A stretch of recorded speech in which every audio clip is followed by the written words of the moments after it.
Hello and welcome to rise ice YouTube channel. আমার নাম মিলন। আজকে প্রিলিমস প্যাটসে একটা খুবই ইম্পর্টেন্ট টপিক আমরা ডিসকাস করতে চলেছি, সেটা হচ্ছে কি পিআইএল নিয়ে। আচ্ছা, এই পিআইএল আমাদের UPSC prelims point of view দিকে কতটা ইম্পর্টেন্ট, যদি আমরা এখানে ইউপিএসসি প্রিলিমসের প্রিভিয়াস ইয়ার কোশ্চেন দেখি, পিওয়াই কিউ যদি আমরা দেখি প্রিভিয়াস ইয়ার কোশ্চেন, এটি 2020 সালের কোশ্চেন একটি জিজ্ঞেস করা হয়েছিল। In India legal service authorities provide free legal service to which of the following type of citizens. দেখো, এই টাইপের কোশ্চেন কিন্তু আমাদের যে সমস্ত স্টুডেন্ট, সমস্ত প্রকার যারা মানে এক্সট্রিমলি যারা হাই রকমের প্রিপারেশন নিচ্ছে, যে তারাও যে এরকম কোশ্চেন একদম ডাইরেক্ট যে প্রিপারেশন নিয়ে আছে সেটা না। এটা 2020 সালে পিওয়াইকিউ তোমাদেরকে আগেই বললাম। তো এই টাইপের কোশ্চেন কীভাবে সলভ করতে হয় তোমাদেরকে একটু ছোট্টভাবে একটু বলে দিই, ব্রিফলি একটু বলে দিই। দেখো, এখানে কিন্তু অল সিনিয়র সিটিজেন্স, এখানে একটা কিওয়ার্ডস আছে কি অল সিনিয়র সিটিজেন্স। তো এখানে কোশ্চেনটা আমরা বুঝতে পারছি কি লেখা আছে, যে in India legal service authorities provide free legal service to which of the following types of citizens. এখানে কত মানে কোন কোন সিটিজেনকে দেওয়া হয়। তো যদি আমরা এই অল টাইপ যে কিওয়ার্ডটা দেখি, অল সমস্ত সিনিয়র সিটিজেনকে, তো সেখান থেকে যদি আমরা 4কে আমরা এলিমিনেট করতে পারি, তো পড়ে থাকবে 1 2 and 3। এইভাবেই কিন্তু আমাদেরকে এলিমিনেট করতে হয়, কিন্তু এখান থেকে এখানে কিন্তু কোনো রকম অপশন দেওয়া নেই যে 1 2 3 4 বল। ইউপিএসসি অলরেডি কিন্তু একটা হিন্ট দিয়ে রেখেছে যে এখানে কিন্তু সমস্ত রকম হবে না। তো এখান থেকে আমাদেরকে আনতে হবে কি অ্যাকচুয়ালি কারা লিগেল সার্ভিস অথরিটিস আন্ডারে ফ্রি লিগেল এড পেতে পারে। তো সেখান থেকে আমাদের এই আর্টিকেল নেওয়া হয়েছে যে পিল, পিআইএল, পাবলিক ইন্টারেস্ট লিটিগেশন। আচ্ছা, এই কোশ্চেন তোমাদেরকে ডিসকাস করেই দিই যে কিভাবে ড্র করতে হয়। 3 4 তো কেটে গেলো, 1 4 কেটে গেলো, 1 2 আসছে এবং 2 3 আসছে। Persons with an annual income of less than 1 lakh, transgender with an annual income of 2 lakh, member of the other backward classes with an annual income of less than 3 lakh। তো এরপর এটা আমাদের এখানে একটা কমন সেন্স, এটা আমাদের একটা common sense একটা কাজে লাগাতে হয় যে এখানে অ্যাকচুয়ালি আমরা কোন জিনিসটা কাজে লাগাবো, কোন অ্যামাউন্টটাকে ধরবো, 1 লাখ 2 লাখ 3 লাখ। দেখো, যদি কমন সেন্স আমরা এটাকে ইউজ করি, যেটা যে legal service authorities free legal service provide কাদেরকে করবে, যারা একদম, যদি এটাকে লেয়ার ধরি সোশ্যাল লেয়ার, যারা একদম নিচের লেয়ারে থাকে, ঠিক আছে? এরকমভাবে যদি আমরা দেখি, যদি লেয়ার ধরি সোশ্যাল লেয়ার, যাদের ইনকাম একদম এক্সট্রিমলি কম তাদেরকে কিন্তু ফ্রি লিগ্যাল এড দেওয়া হবে। তো সেখান থেকে দেখতে পাচ্ছি 1 লাখ 2 লাখ এটা কিন্তু 3 লাখ থেকে কম। 1 লাখ 2 লাখ 3 লাখের থেকে কিন্তু কম। তাহলে সেক্ষেত্রে অ্যান্সার হয়ে যাবে 1 and 2। তো এরকমই আমাদের কমন সেন্স কিন্তু আমাদের কাজে লাগাতে হয় প্রিলিমসে কোয়েশ্চেন সলভ করতে গেলে। তো চলো এরপর এই আর্টিকেলে আমরা কিছু কিছু ইম্পর্টেন্ট ডেটা ফ্যাক্টস দেখে নিই, যেগুলো কিন্তু আমাদের UPSC prelims point of view থেকে ইম্পর্টেন্ট এবং হতে পারে আমাদের আপকামিং প্রিলিমস 2026 অথবা 2027 কিন্তু এটা ইম্পর্টেন্ট হয়ে দাঁড়াবে। তো চলো শুরু করা যাক। এখানে কনটেক্সট কি না, কনটেক্সট হচ্ছে কি এটাই না, রিসেন্টলি সুপ্রিম কোর্টের একজন জাস্টিস, তার নাম হচ্ছে গিয়ে বিভি Nagarathna, justice B V Nagarathna, supreme court observe that public interest litigation became the paisa interest litigation. Paisa interest litigation মানে উনি বলতে চাইছেন যে পিআইএলটা ইনক্রিজিং ডে বাই ডে, এটা মিস ইউজ হচ্ছে, এটা কি হচ্ছে না মিস ইউজ হচ্ছে। এবং এই মিস ইউজ হওয়ার কারণে কি হচ্ছে না, কোর্টে কি হচ্ছে গিয়ে বার্ডেন হচ্ছে, burden of burden of case file. তিনি এই কনসার্নটি কিন্তু তিনি রেজ করেছেন। তো এটা গেলে আমাদের কনটেক্সট, কিন্তু আমরা তো শুধু কনটেক্সটে থেমে থাকবো না, আমরা এখান থেকে ডিটেলস আমরা একটু জেনে নেবো যে ব্রিফলি এখান থেকে ইম্পর্টেন্ট ডেটা ফ্যাক্টস যেগুলো আমাদের UPSC prelims point of view থেকে ইম্পর্টেন্ট। আচ্ছা, তোমাদেরকে আরেকটা কথা জানিয়ে রাখি, এই কন্টেন্ট সেম কন্টেন্ট তোমরা কিন্তু বাংলাতেও পেয়ে যাবে, এই যে সেম কন্টেন্ট তোমরা কিন্তু বাংলাতেও পেয়ে যাবে। তো যেসব স্টুডেন্ট যারা চাইছো যে বাংলায় পড়তে, তারা কিন্তু please rise ice website visit করে সেখান থেকে তোমরা বাংলায় কন্টেন্ট পেয়ে যাবে। তো প্রথমে জেনে নিচ্ছ কোর কনসেপ্ট, হোয়াট ইজ পিল। একটা কথা তোমাদেরকে জানে কি, পিল অ্যাকচুয়াল যেটা আমাদের অরিজিন সেটা কিন্তু হচ্ছে গিয়ে USA, United states of America. তো এটা হচ্ছে বেসিক ইনফরমেশন, এটা তোমাদের জেনে রাখা খুবই জরুরি যে এটার আমাদের উৎপত্তি কোথায়, সেটা হচ্ছে ইউএসএ। আমাদের ইন্ডিয়াতে যদি বলেছি, ইন্ডিয়াতে আমাদের এটার উৎপত্তি কোথায় না, সেটা হচ্ছে কি আমাদের জাস্টিস কৃষ্ণা আয়ার, জাস্টিস কৃষ্ণা আয়ার, এই যেখানে লেখা আছে justice Krishna Iyer. Initially shown in India by Justice Krishna in 1976 in Mumbai Kamgar Sabha versus Abdul Thai case. এটি হচ্ছে আমাদের ইন্ডিয়ার অরিজিন, ইন্ডিয়াতে অরিজিন এটা। আচ্ছা, এরপরে আমরা জানবো যে ডেফিনিশন জানবো যে পিলের ডেফিনিশন কি। দেখো, পাবলিক ইন্টারেস্ট লিটিগেশন মানে এটা আমরা নামটা থেকে যদি আমরা কিওয়ার্ডটাকে আমরা যদি ব্রেকডাউন করে দিই, সেখান থেকে আমরা কি বুঝতে পারবো যে এটা একটা কেস লস, যেখান থেকে কিন্তু পাবলিক ইন্টারেস্ট হচ্ছে, যেটা হচ্ছে কি না পাবলিক ইন্টারেস্ট। পাবলিক ইন্টারেস্ট মানে কি কি হতে পারে, যেখানে কি কি থাকতে পারে, যেমন ওমেন, চাইল্ড যদি এক্সপ্লোর হচ্ছে, এনভায়রনমেন্ট এক্সপ্লোর হচ্ছে, লেবার এক্সপ্লয়টেশন, এইসব যেখানে আমাদের সোশ্যাল স্ট্যাটা যখন কোনো এক্সপ্লোর হচ্ছে, সোশ্যাল বলো, ইকোনমিক বলো, এনভায়রনমেন্ট বলো, যেখানে কোনো একটা স্ট্যাটা এক্সপ্লোর হচ্ছে, সেখানে যখন কোনো পাবলিকের পক্ষ থেকে যেখানে কোর্টে কেস করা হয়, সেটাকে বলছে পাবলিক ইন্টারেস্ট লিটিগেশন। তো এটা একটা মানে বেসিক একটা ডেফিনেশন জানলাম। যদি এটাকে আমরা একদম লিগ্যাল ভাষাতে দেখি, তো সেটা দেখে নিচ্ছে কি আছে। Public interest litigation is a legal mechanism where A person or a group can file A petition in court for the protection of public interest.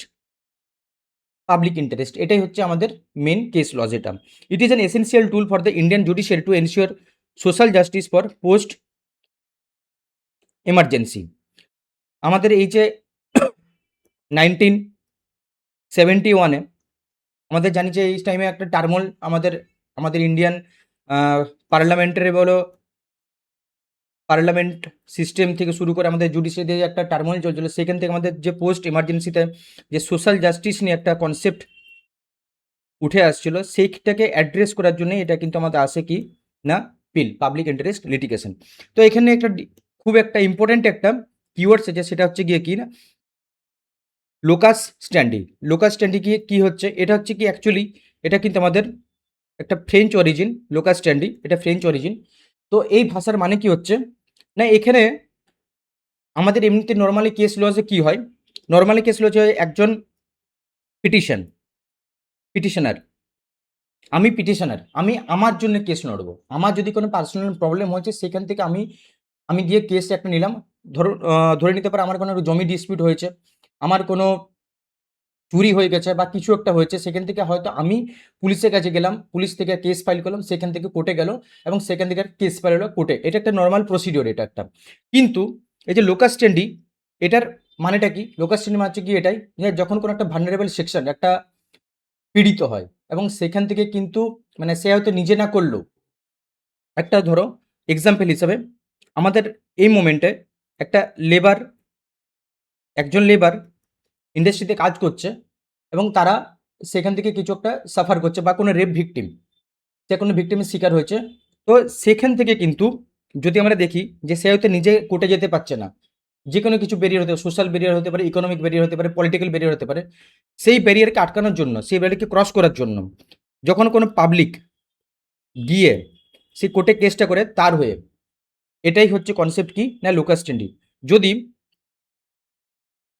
Technical ভাষায় বলি তো বুঝতে পারবে যে আন্ডার পিল এনি পাবলিক, এই যে any public spirit citizen or organisation can approach the court for the enforcement of the rights on behalf of a person or class of a persons. তো এটাই হচ্ছে আমাদের লোকাস স্ট্যান্ডির একটা মেন ধারণা। তো please এই কিওয়ার্ডটা মাথায় রেখো। এরপরে আসবো আমরা কনস্টিটিউশনাল বেসিস। মেন ইউপিএসসির ফোকাস থাকে এই জায়গাতে, মেন ফোকাস থেকে কনস্টিটিউশনাল বেসিস যে লিগেল ব্যাকিং আছে কি নেই। তো প্রথমে বলে রাখি আমাদের এটা কোনো আমাদের কোনো কনস্টিটিউশন কিন্তু মেনশন নেই যে আমাদের কনস্টিটিউশন মেনশন আছে কি না নেই। ইউপিএসসি এরকম স্টেটমেন্ট ফ্রেম করে দেয় যে PIL is directly mentioned in the constitution. তো সেই ক্ষেত্রে কিন্তু আমাদের স্টেটমেন্ট কিন্তু ভুল হয়ে যাবে, যদি এরকম কোনো স্টেটমেন্ট দেয় ইন ফিউচার কোনো এক্সামে, সেক্ষেত্রে কিন্তু ভুলে যাবে। তো এটা কিভাবে এসছে, তাহলে কোথায় মেনশন আছে না, এটি হচ্ছে আমাদের জুডিশিয়াল, এটা হচ্ছে জুডিশিয়াল ইনোভেশন। কারণ তোমাদেরকে প্রথমেই বললাম যে আমাদের প্রথম ভারতবর্ষে যে পিল কোথা থেকে এসছে না হচ্ছে 1976 জাস্টিস কৃষ্ণা আয়ার, জাস্টিস কৃষ্ণা আয়ার। এটা হচ্ছে কি আমাদের প্রথম আমাদের জুডিশিয়াল ইনোভেশন। এবং তারপর থেকে যদি আমরা দেখি নেক্সট,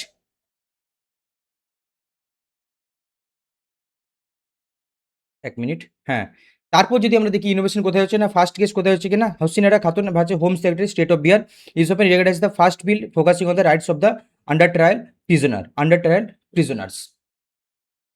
তো এটা হচ্ছে আমাদের একটা জুডিশিয়াল ইনোভেশন। তো এটা আমাদের মেনশন কোথায় থাকবে না, এটা আমাদের মেনশন কিন্তু আমাদের কোনো কনস্টিটিউশন নেই, কিন্তু তাহলে এনফোর্সমেন্ট কী হবে না, এনফোর্সমেন্ট হবে সুপ্রিম কোর্টের থ্রু আর্টিকেল 32 দ্বারা এবং যেটা হাইকোর্টে 226 দ্বারা। সুপ্রিম কোর্টে আর্টিকেল 32 এবং হাইকোর্টে আর্টিকেল 226 দ্বারা কিন্তু এটা এনফোর্সমেন্ট হয়। তো এইগুলো আমাদের বেসিক ইনফরমেশন। এখানে কিছু এক্সেপশন আছে, এক্সেপশনগুলো জেনে নেওয়া যাক, কারণ অনেক সময় ইউপিএসসি কনসেপ্টুয়াল কিছু কোশ্চেন জিজ্ঞেস করেন, তো আমাদের সেইখান থেকে পয়েন্ট অফ ভিউ থেকে এক্সেপশনগুলো জেনে রাখা। কোনো ইন্ডিভিজুয়াল ম্যাটার্স, কোনো রকম কোনো ইন্ডিভিজুয়াল কোনো ম্যাটার্স পার্সোনাল ডিসপিউট কিন্তু হবে না। আমার সাথে আমাদের ফ্যামিলির কোনো ডিসপিউট চলছে একটা কোনো জমি রিলেটেড, সেটা নিয়ে কিন্তু কোনো রকম পিল হবে না। গুড ফেথ রিকোয়ারমেন্ট, একটা গুড ফেথের রিকোয়ারমেন্ট হয়। আমি অন্য কারণ নিয়ে হয়তো কেউ একজন সোশ্যালিস্টের যে কোনো একটা ওমেন বা ওমেন সেকশন তারা পীড়িত হচ্ছে কোনো একটা সেকশনের থ্রু দিয়ে, সেখান থেকে আমি কিন্তু তাদের হয়ে কেস করতে পারি। Not a private tool, obviously যেটা আমরা বললাম যে প্রথমে যে no individual matters no private tool. Applicability কাদের ক্ষেত্রে অ্যাপ্লাই হবে এটা, environmental pollution, bonded labour, neglect of children, atrocities against women, food adulteration ক্ষেত্রে হয় এবং পাবলিক হেলথ হয়। আর অনেক সময় ডিজাস্টার কিন্তু এটার মধ্যে ইনক্লুড হয়। আমাদের যে এনভায়রনমেন্টাল যে পলিউশন আছে এখান থেকে একটা সব থেকে যেটা এক্সাম্পল যদি বলি, এক্সাম্পল সেটা হচ্ছে গিয়ে নর্মদা বাঁচাও আন্দোলন। নর্মদা বাঁচাও আন্দোলন, নর্মদা বাঁচাও আন্দোলন কিন্তু এই পিল 3 হয়েছিল, এটা আমাদের একটা জলজান্ত উদাহরণ। আচ্ছা, types of issues not covered by the public interest litigation, কি কোন কোন টাইপগুলো এখানে কভার হয় না। Tenancy matters between landlord and a tenancy matters মানে আমি একটা কোনো বাড়িতে আছি, তো এখান থেকে তার বাড়িওয়ালার সাথে কোনো একটা ঝামেলা হলো বা কোনো রকম একটা ডিসপিউট হলো, তো সেরকম কোনো কিন্তু এখানে আসবে না। Matters related to admission and education institution, আমি কোনো ইনস্টিটিউশনে একটা ভর্তি নিয়েছি, অ্যাডমিশন হয়েছি, তো সেখান থেকে যদি কোনো রকম ডিসপিউট আছে সেখান থেকে ওইগুলো আসবে না। Issues related to providing maintenance to the wife and children between the husband and the wife, please filed for an early hearing of their case as it involves personal gain only, এক্ষেত্রে হবে না। Matters related to the pensions and gratuity between the agreed person and the concerned authority, তো এইসব ক্ষেত্রে কিন্তু আমাদের পিল হয় না। এখানে কিছু ইস্যু আর চ্যালেঞ্জেসও আছে। ইস্যু আর চ্যালেঞ্জেস যদি আমি বলি, তো সেক্ষেত্রে প্রথমেই একটা হতে পারে, সেটা হচ্ছে প্রথমে যেটা জাস্টিস যিনি একটা ইস্যু রেজ করেছেন সেটা হচ্ছে গিয়ে কি না মিসইউজ, না অনেক সময় হচ্ছে কি আমাদের কি হচ্ছে না মিসইউজ, আমাদের পিলের কিন্তু মিসইউজ হচ্ছে। এবং সেকেন্ড যদি এটাকে চেন রিঅ্যাকশন হিসাবে লিঙ্ক করি, যেমন একটা হলো মিসইউজ, তারপর সেটা হতে পারে বার্ডেন, তারপর এটা কি হতে পারে এফিকেসি, তারপরে আরেকটা কি হতে পারে না টাইম কনস্ট্রেন্ট। আমাদের জুডিশিয়ারিতে টাইম কিন্তু খুবই কম, সেখান থেকে কিন্তু আমাদের টাইম কনস্ট্রেন্ট হতে পারে এবং আদার কেস যেগুলো আছে সেগুলো কিন্তু ফল্ট হতে পারে। তো এরকম একটা মেন্সে যদি এরকম কোনো কোয়েশ্চেন আসে, তো এখান থেকে আমরা এরকম একটা চেন রিঅ্যাকশন একটা দেখাতে পারি, তো এক্ষেত্রে মার্কস এনহ্যান্সমেন্ট হয়। অনেক সময় কি হয়, আরেকটা কি হয় জুডিশিয়াল ওভাররিচও হয়। অনেক সময় জুডিশিয়ারি কোনো একটা পিলকে যেমন যেমন একটা ফায়ার ক্র্যাকার নিয়ে বা কোনো একটা যেমন লিকার শপ জুডিশিয়ারি কি বলেছিল যে লিকার শপ কিন্তু আমাদের যে হাইওয়ে আছে সেখান থেকে 500 মিটার মধ্যে থাকতে হবে, 500 মিটার দূরে থাকতে হবে। তো এইসব কিছু ডিসিশন থেকে জুডিশিয়ারি যেগুলো কিন্তু জুডিশিয়াল ওভাররিচ, যেগুলো কিন্তু আমাদের কাজ এগুলো কাদের কাজ, এগুলো হচ্ছে আমাদের লেজিসলেটিভ কাজ। তো তাদেরকে যখন বাইপাস করে সেগুলো হচ্ছে একটা কনসার্ন থেকে যায় যে হ্যাঁ যেটা জুডিশিয়ারি ওভাররিচ করে।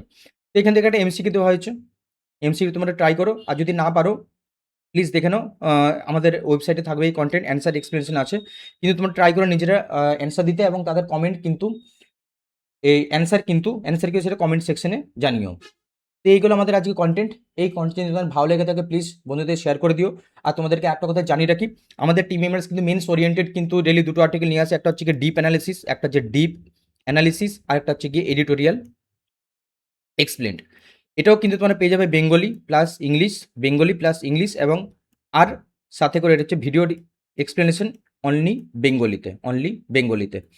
তো এইগুলো আমাদের একটা বেসিক ইনফরমেশন, তোমাদের যেটা জানানোর দরকার ছিল, যেটা খুব জরুরি ছিল সেটা। আর এই কন্টেন্ট তোমার ভালো লাগে তাহলে প্লিজ বন্ধুদের শেয়ার করে দিও। আর অসংখ্য ধন্যবাদ আমাদের সাথে জুড়ে থাকার জন্য। Thank you so much.